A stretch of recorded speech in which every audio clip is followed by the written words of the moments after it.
The design of schools is changing as our knowledge and understanding of how kids learn and what environment they best learn in becomes more apparent to us.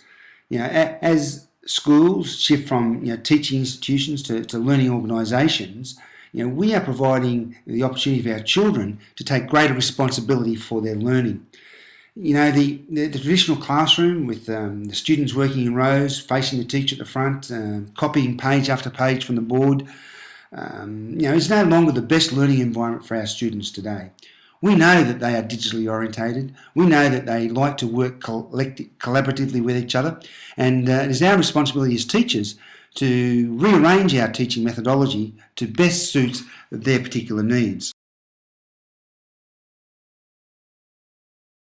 Their particular part in the journey, and every single teacher said that they would not go back into the four-wall arrangement, because that's isolation. The four walls actually inhibits the learning program because it often is a stand and deliver component, and what's happening in one class, you might have 3 year threes next to each other, so what's happening in each is just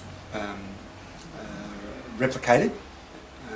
But in this type of arrangement here, we can actually differentiate the learning more powerfully across the grade. The teachers themselves have a better understanding of what's going on because they're now collaborating in a much more productive way. Because as you can appreciate, if I'm sitting home on a Friday night, I might do a maths activity on Monday with my group of kids. I might do it this way, right?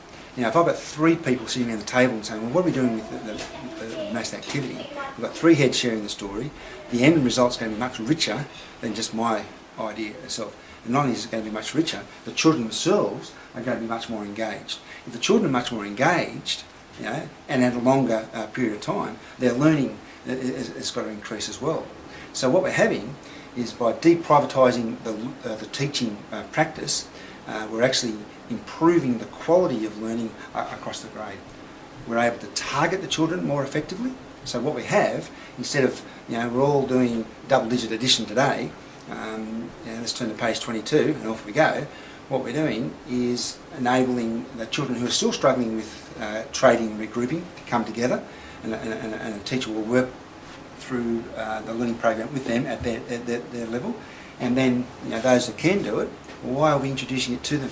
We need to either expand or broaden their learning, and we can actually match their needs. So we have children who are being focused more often, and teachers, they enjoy being part of this process. Better than that is that this is about learning for the students, but it's also about learning for the class teachers. So here we can have an experienced, competent classroom teacher. Over here we have a beginning teacher who's straight out of the university. Now, by engaging with the team and working on the learning program together, they are developing their skills. They're actually watching, the corner of their eye, they've got line of sight. They can see how a quality, effective teacher is managing a group of kids. So they're actually getting that role modelling and helping along the way. So their skills as a beginning teacher will increase as a result of having that line of sight and being close in proximity. And then when we're dealing and working, if I was in a single classroom on my own, I've got no one to talk to other than the children. I'm not quite sure how Billy is working on that narrative. I just can't quite, very quickly, with the teacher next door, in the same environment like here, we can resolve that fairly quickly, and that sharing happens. So it's a very powerful means for the actual teachers themselves. So it's a two-layer approach, which is a win-win for everybody, and I think that's a great thing.